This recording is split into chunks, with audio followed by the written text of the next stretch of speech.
everybody, I'm Chris and this is Go for English. Today I'm going to answer some questions about the Toefl exam. First, is it worth studying for the Toefl now? Second, now that we've had about 8 months after the changes in the Toefl exam, what do we know about the new Toefl? So, here are the answers. 1. Is it worth studying for the Toefl now? Absolutely! Nobody knows when this pandemic will be over, so now is the time to sit down and study. A lot of people are not doing that, so you have the competitive advantage.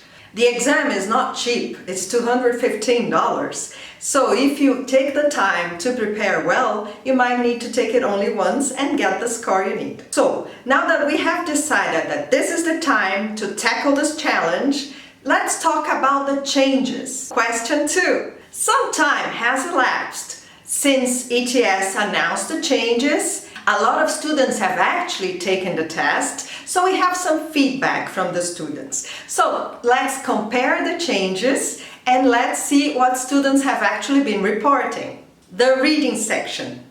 According to ETS, the reading section is now shorter, so there are fewer questions. What have students been reporting? Well, yes, there are fewer questions, but there are fewer shorter questions as well. So continue following the right strategy. Never read the whole text. Just read the text quickly and go directly from the questions to the right paragraph.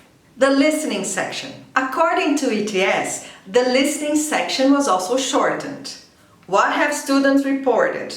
Well, it is shorter, but now there is an alarm for time for each listening passage, meaning there is a kind of buzzer telling you, oh, your time is about to finish, which might be a little distracting and it can make students a little nervous, so beware, just don't be distracted by this alarm. The speaking section. In the past, there used to be 6 questions in the speaking section. Now there are only 4. The questions which used to be questions 1 and 5 were eliminated. Stay tuned because we're going to be discussing these questions in detail in later videos, okay? The writing section has not changed at all, so it's still the same as it used to be before August 2019.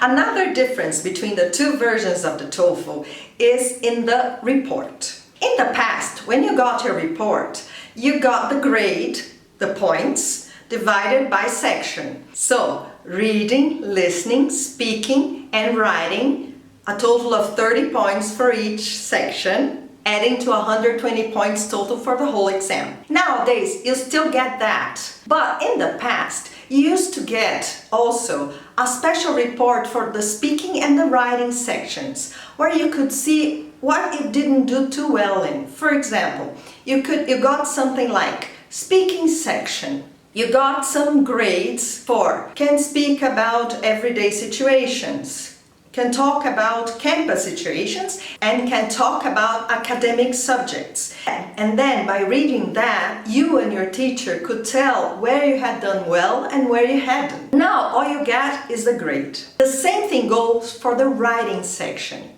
In the past, you used to get 2 grades for the first writing task and for the second writing task. So you could also tell where you had done better. Now you also only get a grade. One advantage of the new Toefl is that now they give you the best score. If you take more than 1 exam, they will create 1 report card with your best scores for each section and add all these scores to give you 1 best score. The thing is though, that a lot of universities do not accept your best score. So even though you take a lot of exams, you get this best score, the university still wants you to get 1 exam with that total amount. And your best score given by the Toefl doesn't really count for much. So this is my feedback about the new Toefl exam and my opinion about studying for the Toefl exam during this pandemic period. If you have any questions, please leave a comment below. And if you like this video, please hit the like button, subscribe to the channel if you haven't already, and please follow me on my social media. Go for English on Instagram. Bye guys!